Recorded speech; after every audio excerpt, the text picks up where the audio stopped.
So, firstly, well, this is Blaze, my friend's dog. Hello, Blaze. You are molting all over me. Outside. So, yesterday, bit of a confession to start with. Before doing my video, after a really cool day yesterday, which I'll talk about shortly, I fell asleep on the couch at 7:30 last night. so I didn't get my day 5 video done on time, so I've snuck up. I've woken up early as a result and been sitting there for the last couple of hours. I thought I'll get up and have a shower and I'll come outside just on light and I'll do yesterday's video. So I'll speak to it as it was yesterday, because it was yesterday. Get out of it, Blaze. Get outside, little shit. So yesterday, man, what a day. I drove over from Hines, from Ruby's place, took care of a few jobs on the way over on the phone, and took a few photos on the way, which was super cool. Blaze, come here, sit. Good boy. Took care of a few calls, and then took some really impressive photos with the camera. I'm really happy with those. And then is that right? Got down to my mate's place and we jumped into side by side, which was, I'd never been in like a real high performance one before. Oh, really? Is that right? Outside. And so his one's 1,000 cc's and it's turbocharged. It's a, what is it? Not a Can-Am, starts with P, Polaris. And it's all, race spec, roll cage, 5-point harnesses. It's all the goodies, all the suspension, and we took it from here on the road. It's road registered. Took it round to down below O'House C, I think it was, and I was sort of freaking out. I had my helmet on, all the gears, all the 5-point harness, all nice and tight, and I was really stuck in my head and quite sort of nervous, or in fact really nervous, really anxious, to the point where I was saying to my mate, look, I don't like the speed, and I was quite certain that I didn't like the speed, and I'm thinking to myself, I'm always the first for adventure, I'm always so keen for adventure, but only when I'm driving, that sort of stuff. But so for the first 20 minutes I was, heart racing, shallow breathing, but subconscious shallow breathing, not being aware that I was doing it, but the anxiety and the flight or fight mentality that was there for me was a result of that breathing. And what I did after we stopped, my mate needed to take a piss and we used the toilet, and I managed to sort of just sit there and just and just start the circular breathing. So I was doing sort of eight beats in, eight beats hold, 8 beats out, 8 beats pause, and after just a couple of breaths, I don't know whether it's the air up here. People talk about that mountain air. I reckon there's something in mountain air. In fact, I was reading it in that book, The Tao, about how the negative charges in the air up in the more alpine areas are way more charged with energy. And honestly, I started doing that. The 8 in, so it was through the nose in, and then hold, and then out through the nose again, and then hold, and keeping that circular. Did that for maybe 20 repetitions, started to feel tingly in my arms and legs, noticed everything was going just so slow. Like, I was looking at the speed, we're doing 100k, but how I was breathing was making everything seem dramatic. When I was nervous and when I was anxious, and when I was saying to Damon to slow down, my mate. And then I said to him, man, it's a lot nicer when you're relaxed. And he laughed at me because he could tell I was just freaking out in the early part. So we got to, go hammer and tong in this thing and give it all it's got. And I enjoyed the heck out of it. Like, wow, went up to Ruataniwha, right round Ruataniwha. It was incredible. Because I sat there and relaxed, and I thought to myself later, because it really set the scene for the whole day once I started those breathings. I sort of continued them because I wasn't driving, so I could just sit there and get really intentional with my breathing and just enjoy the the ride for what it was, this amazing ride. And the scenery, the contrast, the colours, it was just unreal serenity, you know. Old mate on the castle, old Daz, was it Dazza? Daryl? Yeah, Daryl. The serenity. And that was honestly, that was what was there for me yesterday. And so after that, come back, we sort of packed up the gear. I washed my truck. It was really good. I just felt so charged and so content at the same time, and I knew I was on top of all my work. So I was actually, from that moment onwards, from the moment I decided to, you know, get intentional with my breathing and slow it down and start the circular stuff, was for the rest of yesterday, for the whole day, I was so ridiculously present. It was crazy. I got the camera out and took photos of the likes of this guy here, Blaze, and his little sister. She's my mate's also got a little dog who is just a hard case little thing, little fluff ball. And I got the camera out and took some photos, and I played the guitar for like 40 minutes, just jamming, just out on the porch in the sun. It was just incredible. And went up to Mount Cook. Never been there before. I'd never been up to Mount Cook before. You know, I've always lived up the Waitaki area, and I remember all the school trips that went up to Mount Cook I wasn't allowed on because I misbehaved, and so all the ski trips and all that I missed out on. But yesterday went up there, checked it out, took some photos. Wow, we live in just the most incredible place. And you do need to stop and be present to see it, otherwise you don't. You know, I've since visited places that I've spent a lot of time in, since learning about, you know, mindfulness and being present and dealing with your thoughts, and just being, and seeing things that I'd never saw before when I was busy and, you know, stressed out and anxious or whatever. But man, last night got back here, I think I had 4 beers, and I was just enjoying every one of them, just enjoying the sounds. We didn't even talk that much. We just sort of sat there and enjoyed each other's company, me, my mate, and his wife. Their daughter was away for the night, so it was nice just to sit. My mate made these mini pulled pork hamburgers that he baked the buns himself, these tiny little things. They were just, Blaze, out of it please, out of it.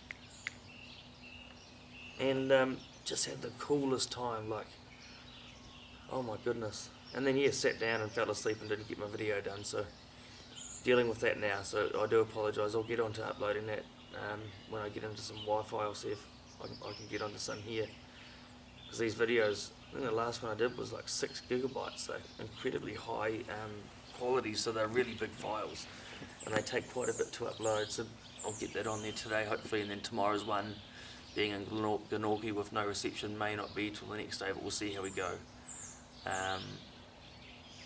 Yeah, what else is there for me? No, just keeping, I think, yeah, here's what I'm going to leave you with, and this has been something that's really big for me, is doing, like, you've got to at some point address the madness of your life, like as in the scrambled to-do list, the lack of completion in tasks, that, you know, and this isn't pointing at anyone in particular, or even tasks as in like work or anything like that. This can be anything.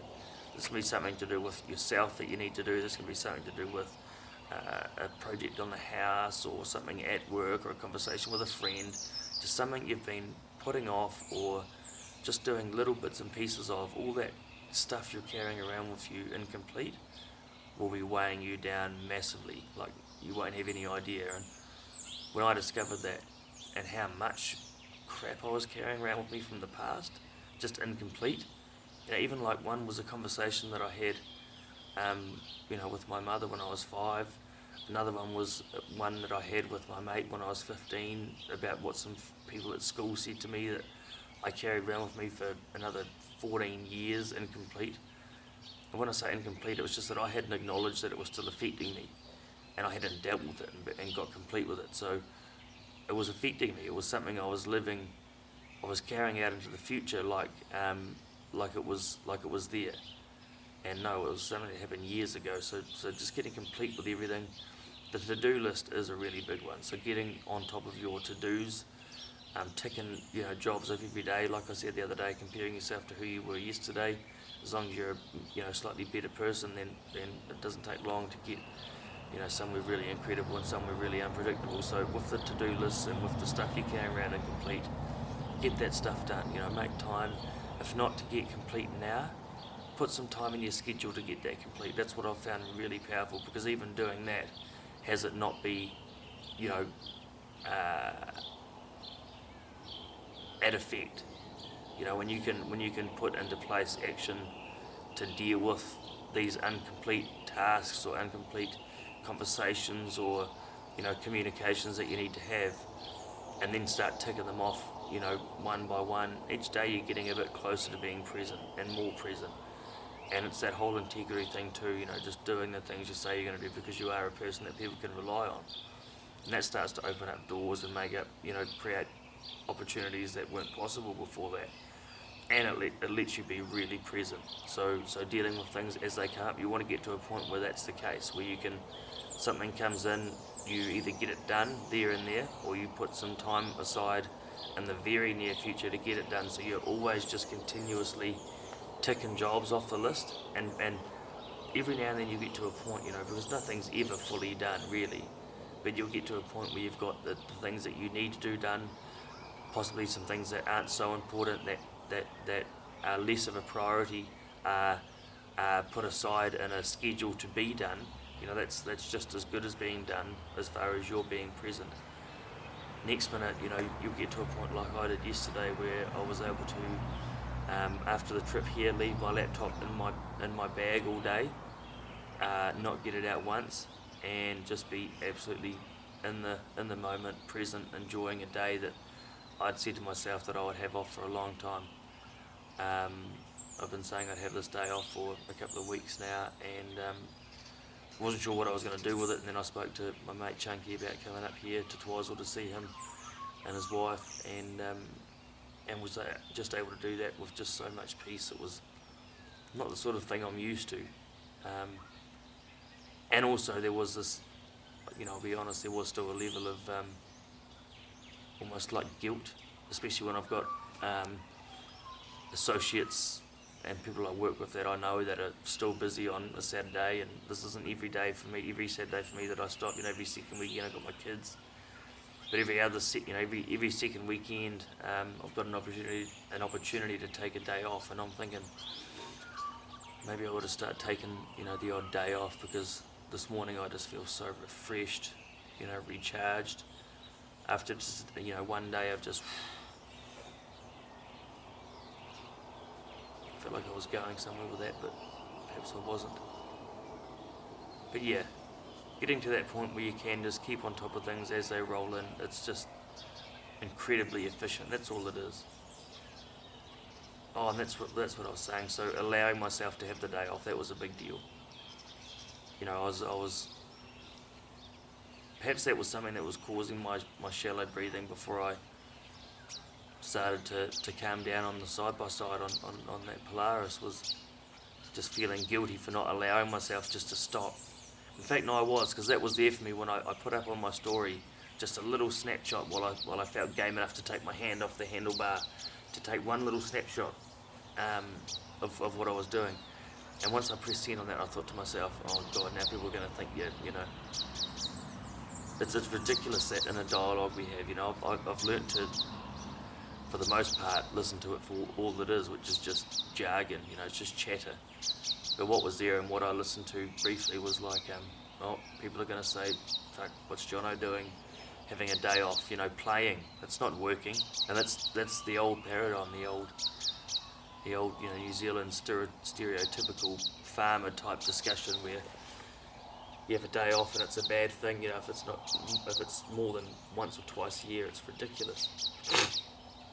And so I got to listen to that for the absurdity that it is, and then just start bringing in the breath and just let it all go. And man, that was nice. Most of the time, the biggest thing, well, in fact, I would assert 99.9% of the time, likely it's just the story you're telling yourself in your head that's stopping you from being present, or stopping you from taking action, or stopping you from having that conversation. And if you can look at it as the, I always said that in a dialogue, that voice in your head has not got your best interests at heart. It's the same one that'll say to you as you're walking across the bridge, I wonder what it would look like jumping off that bridge. Or driving down the road, what would it look like just to cross the centre line and plough into this short-nosed Kenworth? I don't think he's got our best interests at heart. So listening to that guy or that girl or whatever your inner dialogue is,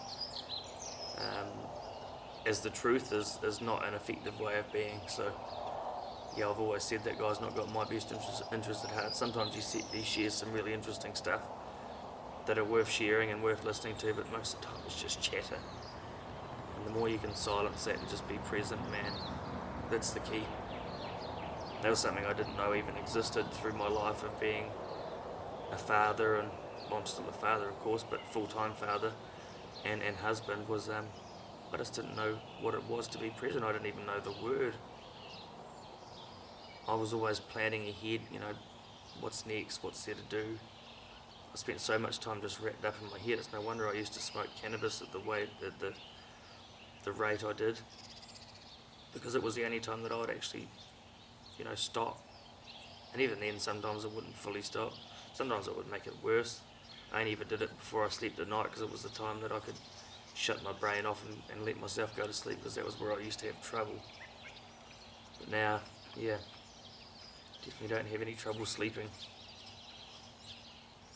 Anyway, I'm going to go and get ready to head off to Glenorchy for a farm visit this afternoon with some cool people up there, and I'll be doing today's video tonight, up over in the metropolis that is Glenorchy. So hope you enjoy your day.